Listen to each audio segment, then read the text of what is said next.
मैंने अपनी एक वीडियो में मानव योनि के सर्वश्रेष्ठ होने की मान्यता पर प्रश्न चिन्ह लगाया था। उसको देखकर कुछ लोगों ने आपत्ति जताई। आश्चर्य तो तब होता है कि आपत्ति जताने वालों ने भी केवल आपत्ति ही जताई है और आपत्ति का आधार केवल धर्म ग्रंथों में लिखे को दर्शाया है, अर्थात उनका अपना कोई तर्क आपत्ति जताने के लिए नहीं है। मैं पूछना चाहता हूँ कि आपका क्या पैमाना है मानव योनि का सर्वश्रेष्ठ मानने का। कुछ लोगों द्वारा दलील दी जाती है कि मात्र मानव योनि ही कर्म योनि है, जबकि अन्य योनियाँ केवल भोग योनियाँ हैं, इसलिए ये सर्वश्रेष्ठ है। तो मेरा कहना है कि सभी योनियाँ कर्म योनियाँ भी हैं और भोग योनियाँ भी हैं, अर्थात पशु योनि भी भोग योनि भी है। पशुओं में लालच भी है, क्रोध भी है, ईर्ष्या भी है। मैं यहाँ पशु शब्द का प्रयोग मानवेतर सभी प्राणियों के लिए कर रहा हूँ, जिसमें पशु पक्षी कीट पतंगे सभी आते हैं। आप पशुओं को आपस में लड़ते झगड़ते देखते होंगे। वे अच्छे बुरे का ज्ञान भी रखते हैं।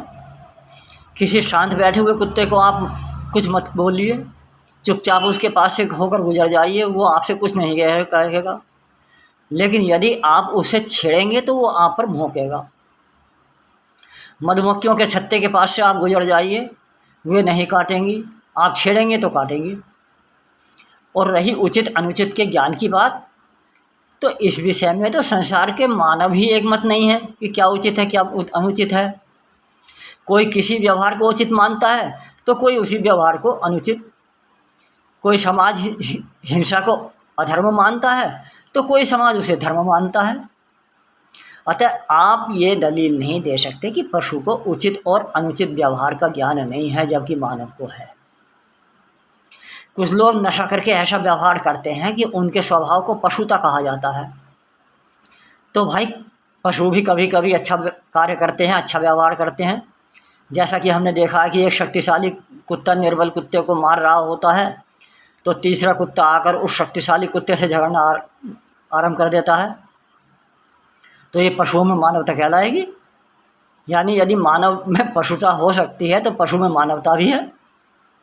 और रही बुद्धि की बात, तो मैं मानता हूँ कि मनुष्य में पशु की अपेक्षा चिंतन करने और तर्क वितर्क करने की क्षमता अधिक है, किंतु इस कारण उसको सर्वश्रेष्ठ तो नहीं माना जा सकता। सुई की अपेक्षा तलवार बहुत बड़ी होती है, तो तलवार को सुई की अपेक्षा श्रेष्ठ नहीं माना जा सकता।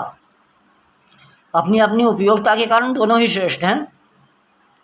अपनी आवश्यकता अनुसार बया नाम का एक पक्षी प्रथम प्रयास में ही इतना अच्छा घोंसला बनाता है कि मनुष्य लंबे अभ्यास के बाद ऐसा घोंसला नहीं बना सकता।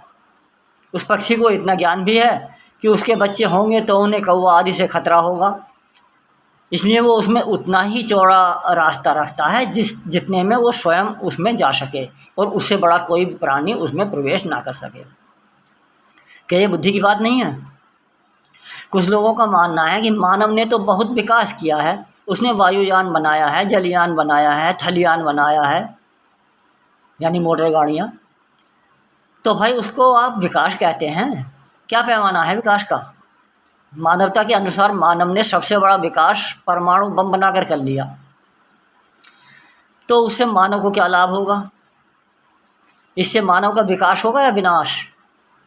विकास तो उसे कहा जाएगा जो प्रकृति या मानवीय सृष्टि या समस्त प्राणियों के लाभ और उसकी वृद्धि या उसके सुख के लिए किया जाता है। क्या इस विकास से मानव के विनाश की आशंका नहीं है? आज संसार भर के विद्वानों का कहना है कि परमाणु बमों के कारण प्राणी मात्र को राख के ढेर में बदलने का खतरा उत्पन्न हो गया है। इसे आप विकास कहेंगे या विनाश? इस कथित विकास के साथ साथ विनाश भी चल रहा है, और जो विकास अपने साथ विनाश को साथ लेकर चले वो विकास नहीं कहला सकता।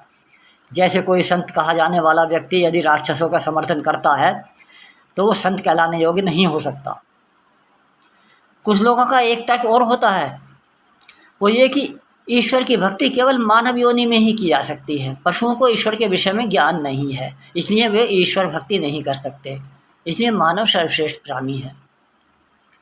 जबकि मेरा प्रश्न है कि ईश्वर भक्ति क्यों ज़रूरी है भाई? मैंने अपनी अन्य वीडियो में भी बताया है कि ईश्वर नहीं चाहता कि आप उसकी भक्ति करें। भक्ति करने से उसको क्या लाभ है? इसका उत्तर किसी व्यक्ति के पास नहीं है। अरे भाई, ईश्वर को आप क्या लाभ पहुंचाएंगे उसकी भक्ति करके?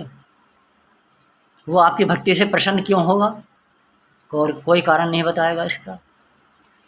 उसकी भक्ति करके आप उस पर क्या एहसान कर रहे हैं? और कौन से खेत की मूली हैं आप जो सर्वशक्तिशाली पर एहसान कर सकते हैं?